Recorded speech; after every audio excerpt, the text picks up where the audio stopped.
محمد این فندک من رو ندیدی؟ محمد بابا من میخوام سیگار بکشم، این فندک من رو ندیدی؟ محمد محمد محمد محمد فندکم نیستش که بازم کلیپر نازنینم، تو که هر دفعه میخواستی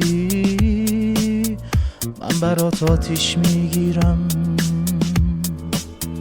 چرا دستای تو کجه، چرا فندک نمیگیری؟ مگه تو سیگاری نیستی؟ چرا اصلا نمیمیری؟ تو دیگه بابا شرفمونو بردی، بیا بده دیگه. خسیس بدبخت میداره اینا بیچاره به چه دردت 20 تومن. میخوره؟